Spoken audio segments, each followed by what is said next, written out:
My name is Muhammad Faris. I am a student from Indonesia. My question is, how do I refute the arguments of Christians who want to prove from the Bible that Jesus was the Lord by quoting the Gospel of John, chapter number 8, verse number 58, which reads, I existed before Abraham. What Brother Faris is referring to is the verse of the Bible from Gospel of John, chapter number 5, verse number 58, in which Jesus Christ, peace be upon him, says, before Abraham was I am.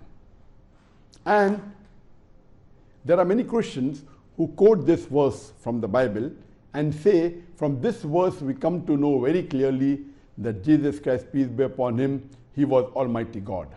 And when we ask them, how does this verse prove that Jesus Christ, peace be upon him, Almighty God? They give two reasons.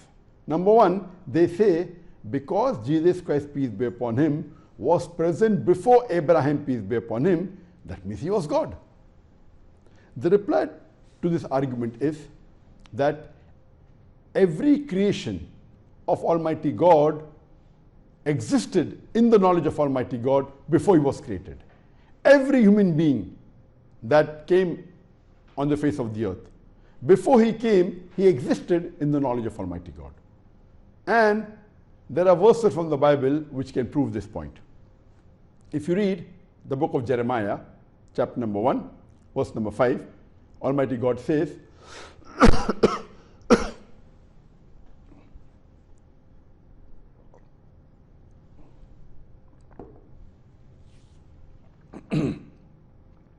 before I formed thee in the belly, I knew you.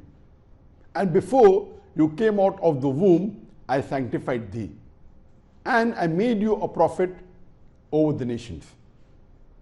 Here Almighty God is talking to Prophet Jeremiah that before he was formed in the belly of his mother, Almighty God knew his existence.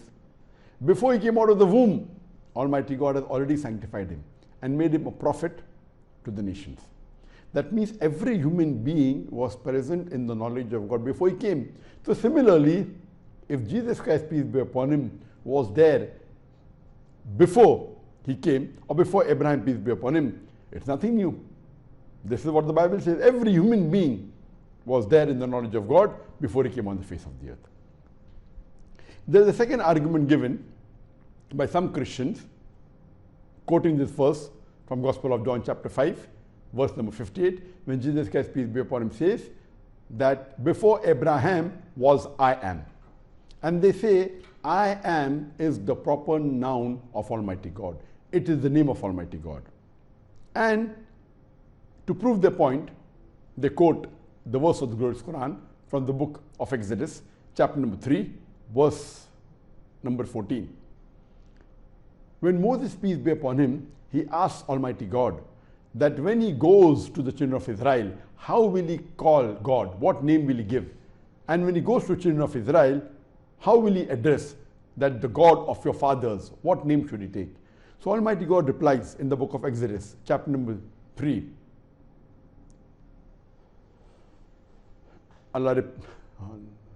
Almighty God replies in the book of Exodus, chapter number 3, verse number 14, that God says to Moses, I am what I am. And he says to Moses that when you go to the children of Israel, tell them, I am has sent me to you. So here we come to know from this verse of the Bible that I am is the proper name of Almighty God. But normally, a proper name of Almighty God, when it is translated into other languages, the proper noun remains the same, it's not translated.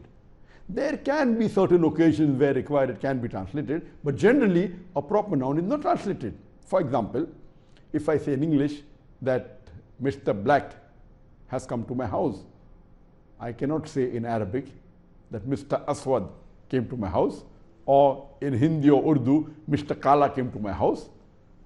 Mr. Black will remain black, even in Arabic, even in Urdu, even in Hindi.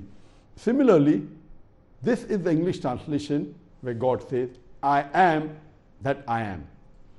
But when you read the Hebrew word used in the book of Exodus, chapter number 3, verse number 14, the Hebrew word is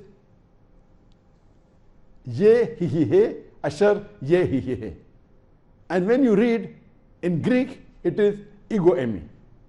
So the word keeps on changing, indicating it's not a proper noun. And as I said, some places it can be translated, but here it's not required. But even if I agree with them, for the sake of argument, okay, it's a proper noun and it was translated, it was a requirement, no problem. If I am was the name of Almighty God, what does it mean? That Jesus Christ, peace be upon him, said in the Gospel of John, chapter number 5, Gospel of John, chapter number 8, verse number 58, Jesus Christ, peace be upon him, said, before Abraham was I am. If you translate I am as God, it will mean before Abraham was God. So where is the problem? And we do agree that before Abraham, peace be upon him, was Almighty God. So where does it prove that Jesus Christ, peace be upon him, is God? So then they come up with the argument, but I am means I am. Jesus Christ, peace be upon him. So what they do, they want to translate I am as God. We have no problem. But at the same time, they want to take, besides mentioning, even the meaning. So they say before Abraham was God, and Jesus Christ, peace be upon him, saying before Abraham was I am. That means Jesus was there before Abraham. It is impossible. You cannot have the complete cake, eat the complete cake, and also keep the complete cake. It's not possible. So this is the big illogical fallacy, that they want to use the proper noun, at the same time take the meaning together. It's not possible. You cannot have the complete cake, that is eat the complete cake, as well as keep the complete cake. So the argument of Gospel of John, chapter number 8, verse number 58, claiming that Jesus Christ claimed divinity, is totally false. It clearly mentions only that before Abraham, peace be upon him, was Almighty God, or before Abraham, the knowledge of Jesus Christ, peace be upon him, was there in the knowledge of Almighty God. Hope that answers the question.